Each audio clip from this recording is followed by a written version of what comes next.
Hello, everyone. My name is Christy Colbreth, the DDA Statewide Coordinator of Self-Directed Services. In this video today, we will be reviewing and walking through the self-directed budget sheet and providing an example. We first open the self-directed budget sheet by pulling it from the DDA's website under Self-Directed Services, Guidance Forms, and Webinars. Under self-directed budgets, our most recent revised budget sheet from May 22nd is available here. The self-directed services budget sheet is a fillable Microsoft Excel spreadsheet that captures information related to the person-centered plan, or PCP, and its approved services and amount, your selected employees and vendors, and your chosen rates of pay within the established reasonable and customary rates. This sheet is designed to help you develop and stay within your allocated budget. Yellow spaces within the sheet may be filled in. White spaces will automatically calculate and cannot be changed. Every year, you will work with your Coordinator of Community Service, or CCS, and your team to develop your PCP. The PCP includes the Detailed Service Authorization section, which details the specific services and amount of service needed and calculates the total cost of the requested services. All of those costs for your proposed services are added together, and that total is called your allocated budget total, and it is entered into this box right beside the red arrow. Often, for this example that we'll share later, we'll share it at $200,000 as an example. If your needs change during your annual plan year, then you can request to update your PCP, which is referred to as a revised PCP.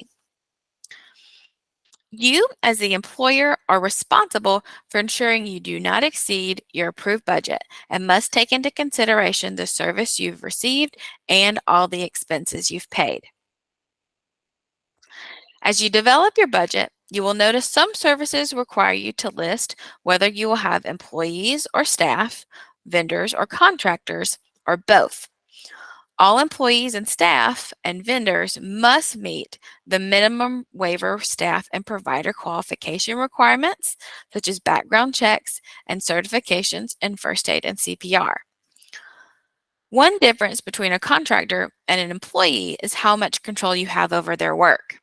If you decide how and when your worker will do their work and you provide them benefits, generally this person is an employee. If you're asking someone to complete a task but you do not tell them how to do it, this person is a vendor.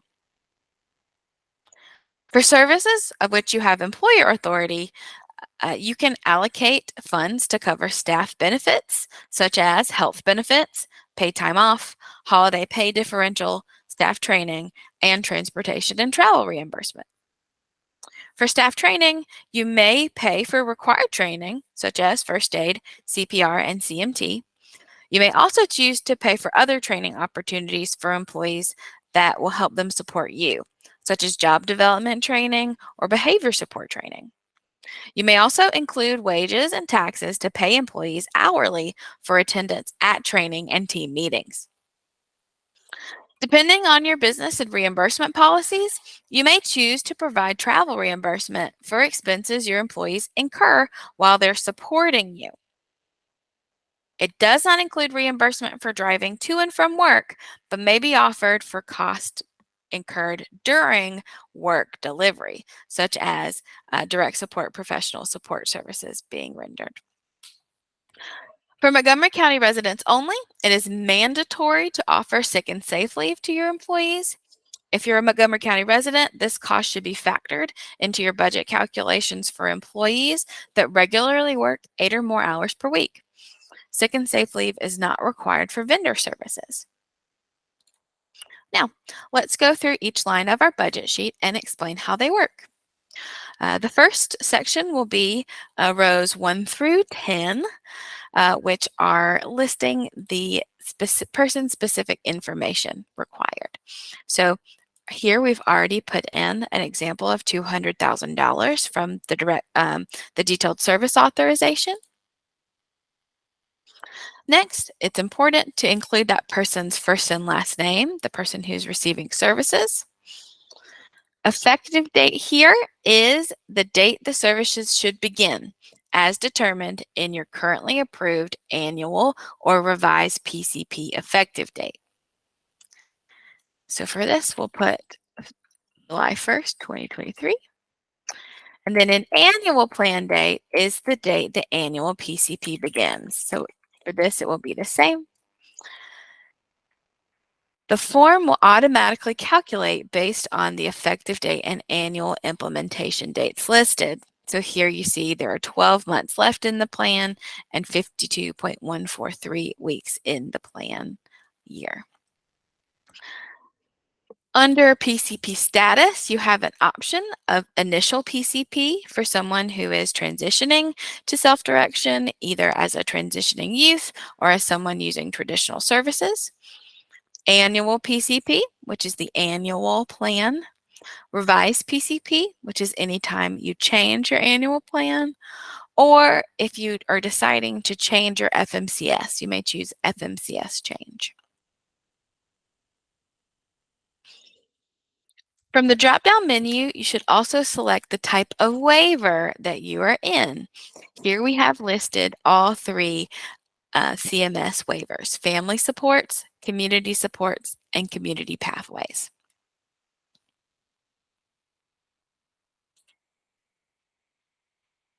Now, financial management and counseling services. Participants who self-direct their services are required to have an FMCS. FMCS services are now required to be included in the budget. So for this, you would choose your FMCS right now. As of May 2023, the options are GT Independence or the ARC Central Chesapeake region. And then you would include the monthly rate that your FMCS charges and the number of months in your plan.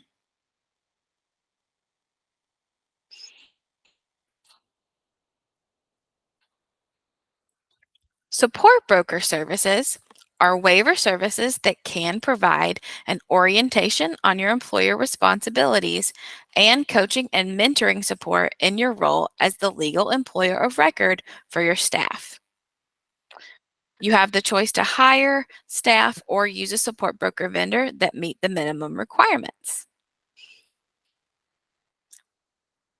When entering the self-directed service delivery model, a support broker can provide orientation on your employer and budget authority responsibilities. Initial orientation and assistance can be provided up to 15 hours. So here you would list the total number up to 15 and the rate per hour that your support broker charges. Ongoing information and mentoring can be provided up to 30 hours per month. So here you would list, if you're hiring a support broker as an employee, you would list the number of hours per month up to 30, the rate they charge, and the number of months in the plan year. For this, it would be 12. If you're choosing to hire your support broker as an employee, you have an option to provide employee benefits to that person. So first, optionally, you can include any benefits notes that may be helpful to the team or FMCS agency.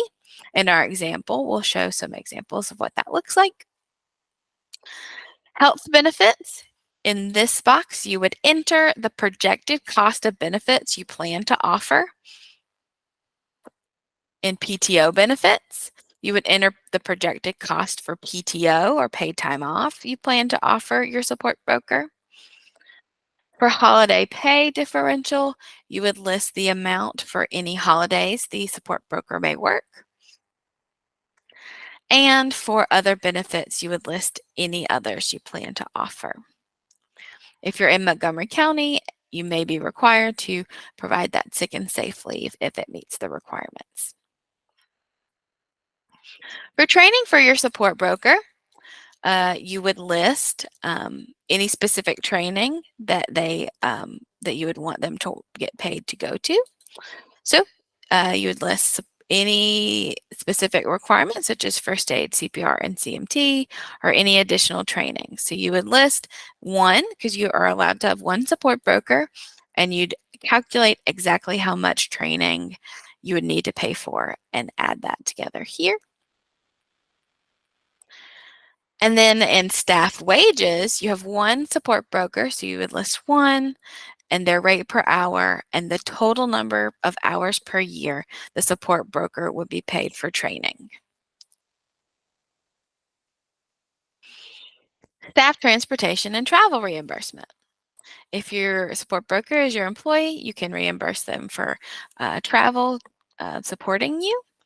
So you would list the number of miles, enter the projected number of miles you choose to reimburse, enter the mileage rate up to the federal rate, and the number of weeks in the year. For public transportation, you would list the number of trips and the cost per each trip. And for taxi or Uber or other ride sharing, you would list the number of trips and the cost per trip as well. If you've hired your support broker as an employee, you would need to list a tax percentage. For both GT and the ARC as of May 2023, that percentage is 14%. So you would list that here, and it would automatically calculate the taxes needed.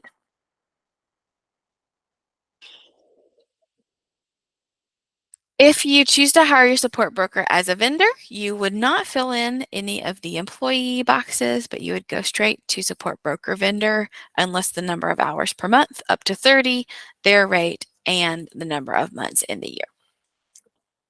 Now, let's move on to personal supports. Personal supports provide habilitative services to assist participants who live in their own family homes with acquiring, building, or maintaining the skills necessary to maximize their personal independence. These services include in-home skills development and community integration and engagement skills development.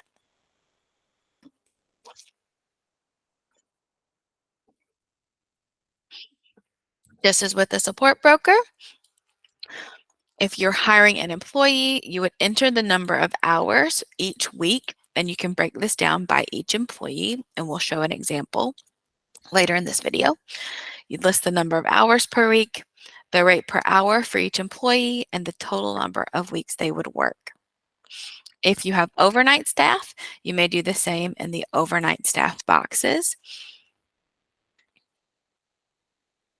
And for employee benefits, optionally, you can always choose to add any notes that you have here in the notes box. And then you would calculate the total health benefits, PTO benefits, holiday pay, sick and safe, and any other cost here in these boxes.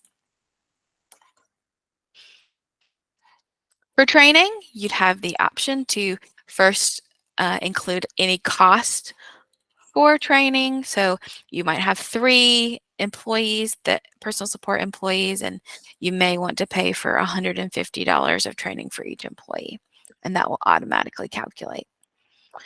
For staff wages and training, you would list the number of employees, their training rate, and the total number of hours of training per year that employee needs. For mileage reimbursement for the personal support services, you would list the total number of miles needed for all of personal supports to be reimbursed and your mileage rate, which would be up to the federal mileage rate, and the total number of weeks you plan to receive personal support services. For other transportation costs, you would list the number of public transportation or taxi and ride sharing trips and the cost per trip for each, and that will automatically calculate. And for all services that require employees, you do need to list taxes. So here, both for GT and the ARC, you would list 14% to be able to cover what is needed. You can also choose to hire a personal supports vendor where you do not need to calculate taxes. And here, that means you would list the number of hours that vendor would work and their rate and the number of weeks you need their support. Now, let's move on to supported living. Supported living services assist the participant to learn self-direction and problem solving related to performing activities of daily living and instrumental activities of daily living required for the participant to live independently and to engage in community-based activities if the participant's choosing within the participant's personal resources.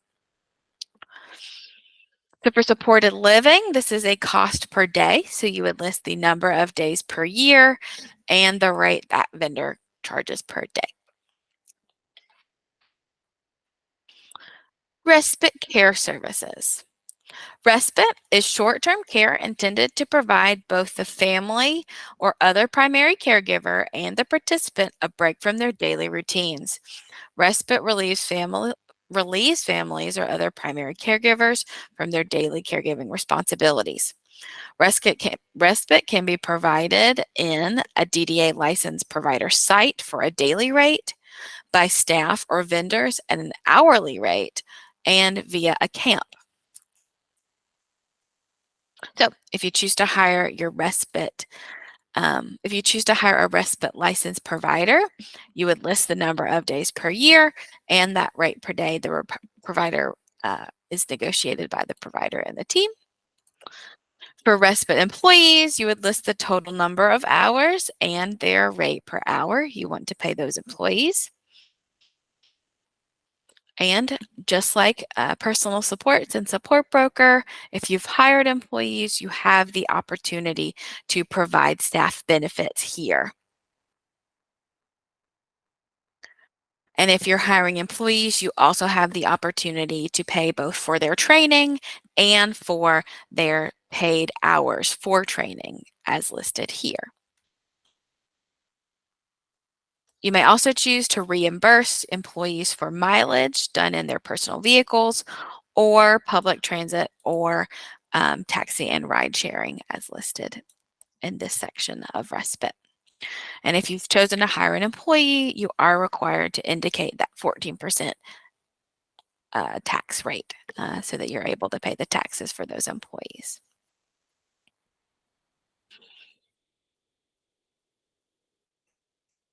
Respite camp.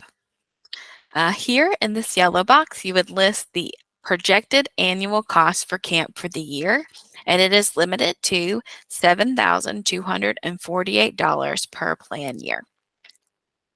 Yeah. If you've chosen to use a vendor or contractor, you don't offer benefits or training or mileage reimbursement. You would just pay for the number of hours and the rate per hour. It's important to remember that respite care services, hourly and daily totals, may not exceed 720 hours within the PCP unless it's otherwise authorized by the DDA.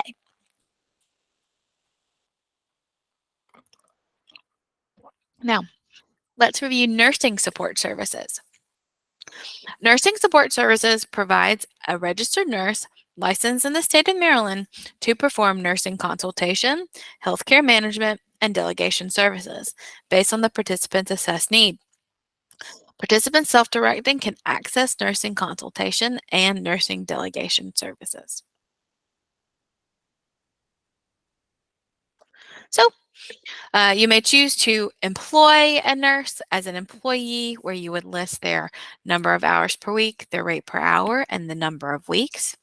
If you've chosen to hire an employee, you have the opportunity to offer any employee benefits, paid training, or mileage reimbursement and transportation reimbursement as listed in the next rows. But you can also choose to hire a vendor as a nurse where you would just list the nurse, vendor, and contractor number of hours per week, rate per hour, and number of weeks.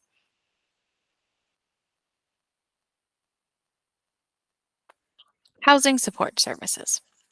Housing support services are time-limited supports to help participants navigate housing opportunities, address or overcome barriers to housing, and secure and retain their own home. You may receive a maximum of 8 hours of housing support services per day, up to 175 hours per year. And so, in order to put that in the budget, you would list the total number of hours and the rate of the vendor that you chose, and it would automatically calculate. Live-in caregiver supports.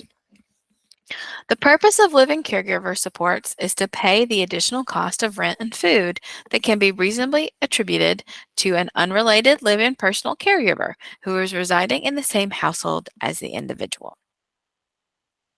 So here in the budget, you would list the number of months and the total monthly amount needed.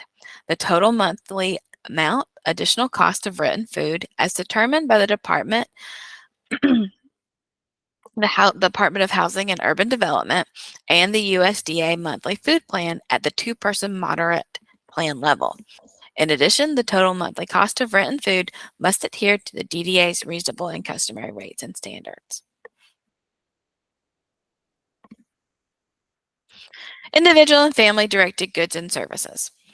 Individual and family directed goods and services are services, equipment, or supplies for self-directing participants that 1. Relate to a need or goal identified in the PCP, 2. Maintain or increase independence, 3. Promote opportunities for community living and inclusion, and 4. Are not available under another waiver service or state plan service. There There are essentially three types of goods and services. The first being items that you would list here. So you would list the item desired and that cost per item. In our budget sheet, you can include up to 6 items in the budget sheet. You can also pay for a day-to-day administrator from individual and family directed goods and services. There will be more information on a day-to-day administrator in the upcoming Individual and Family Directed Goods and Services Guidance and webinar on June 19th, 2023.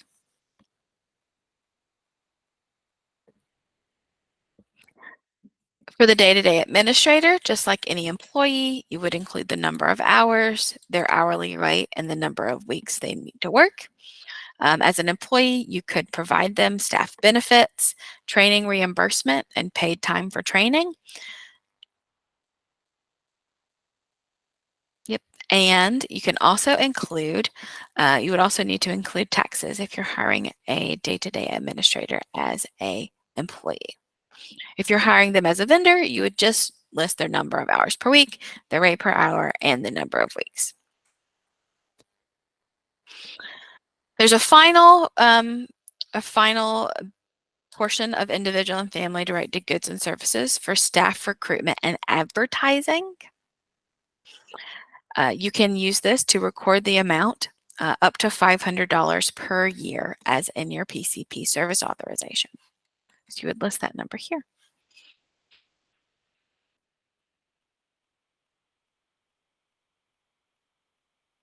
Employment services.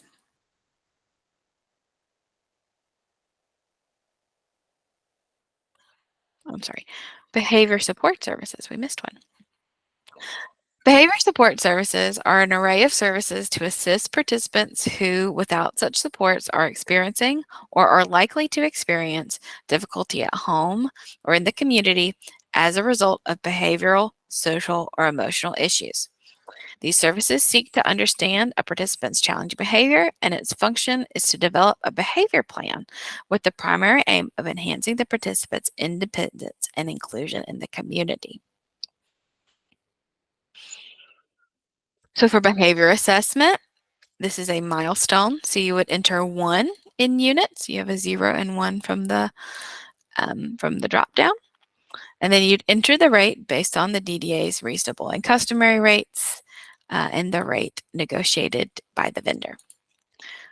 For the behavior plan, it is also a milestone. So you'd list 1 as the unit and the rate as negotiated by the vendor. For behavioral consultation, this is an hourly unit, so you would list the total number of hours needed and that unit rate as negotiated by the vendor. And for brief support implementation services, you would list the total number of hours and that unit rate here. Employment services. Employment Services provides the participant with a variety of flexible supports to help them identify career and employment interests, find a job, and keep one, including discovery, which is a process to assist the participant in finding out who they are, what they want to do, and what they have to offer. A self-employment development supports to assist a participant who discovery activities and profile indicate a specific skill or interest that would benefit from resource ownership or small business operation. Job development supports finding a job, including customized employment and self-employment. Ongoing job supports, various supports a participant may need to successfully maintain their job. Follow along supports, periodic supports after a participant has transitioned into their job. And coworker employment supports in a situation when an employer has identified an on-site job coach would not be optimal, yet the participant would still benefit from additional support. So for discovery, there are 3 milestones. So you would list one in each of these and the rate as negotiated by the vendor who is providing that service.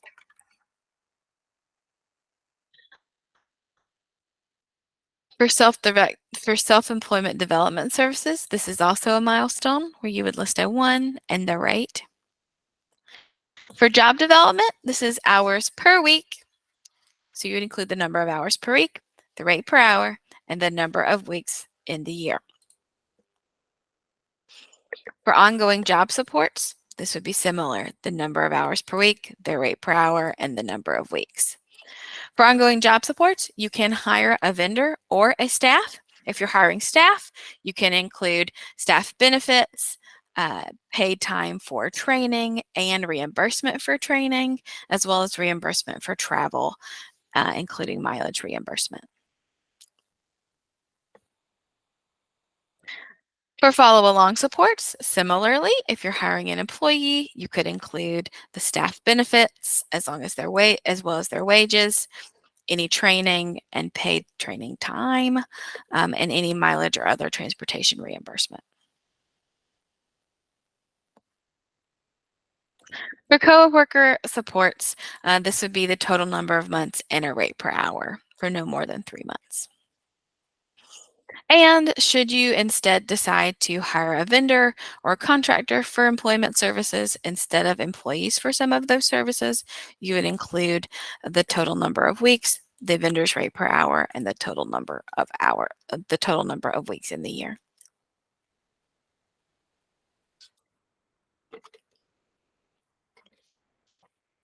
Community development services. Community development services provide the participant with development and maintenance of skills related to community membership through engagement in community-based activities with people without disabilities.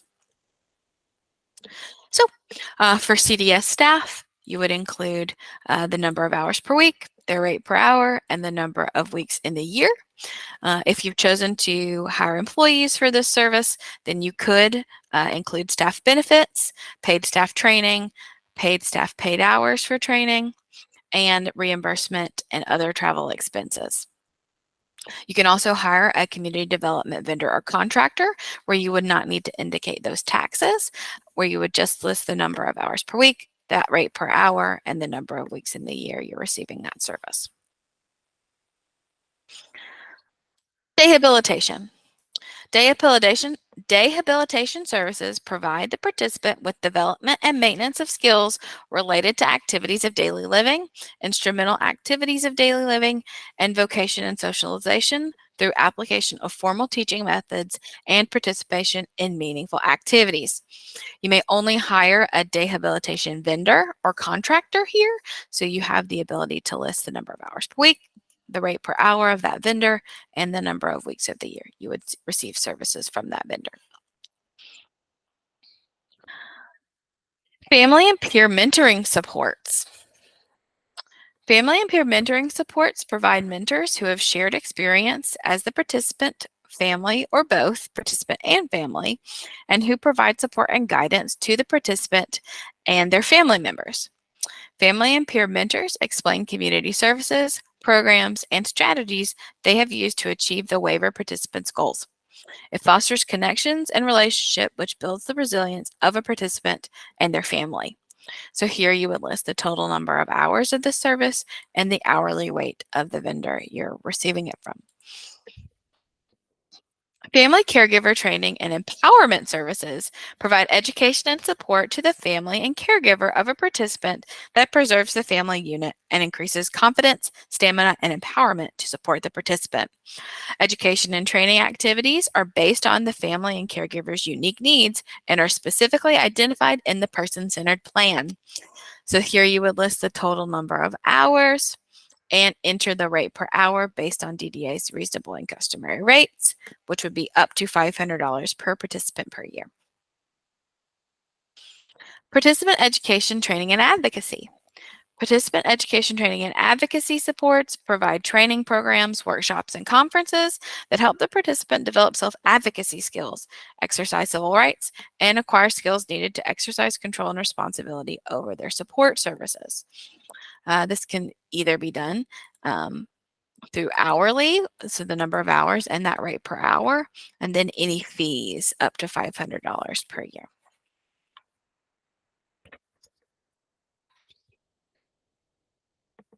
Assistive technology and services. The purpose of assistive technology is to maintain or improve a participant's functional abilities, enhance interactions, support meaningful relationships, and promote their ability to live independently and meaningfully participate in their community. So here you would list any items that are listed in in your person-centered plan and the total amount they would cost. So 2 items and the ability to include maintenance on this budget sheet. Remote support services. Remote support services provide oversight and monitoring within the participant's home through an off-site electronic support system in order to reduce or replace the number of workers a participant needs. So here you enlist the items or the maintenance and the total cost here in these boxes to the right. Environmental assessments. An environmental assessment is an on-site assessment with the participant at their primary residence to determine if environmental modifications or assistive technology may be necessary in the participant's home. So you list the assessment and the total cost for it.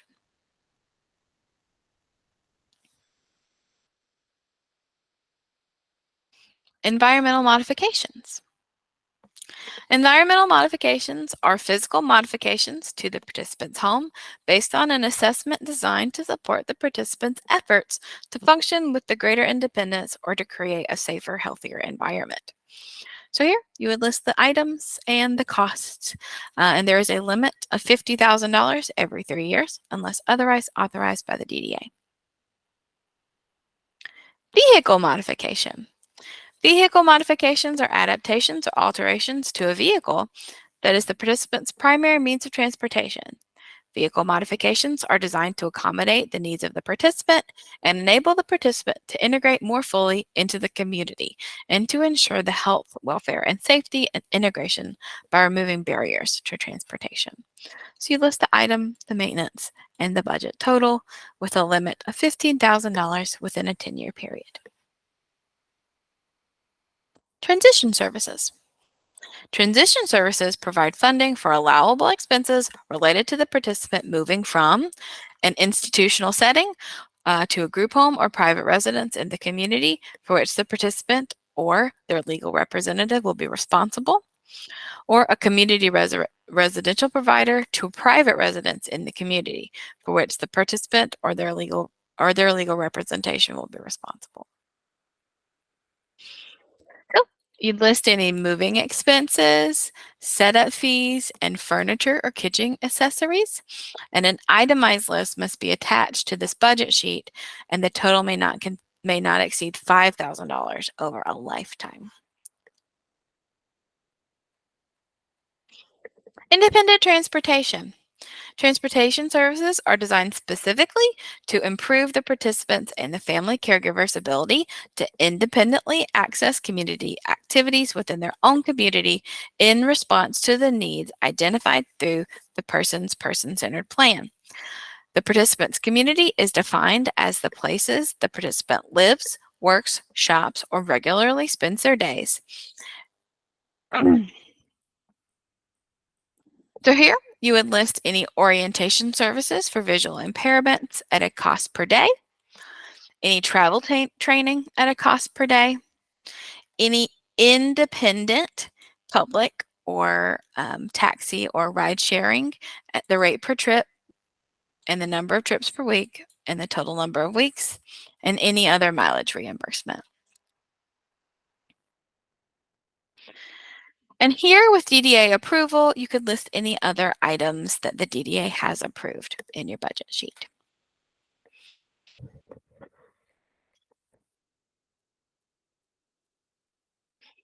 Now,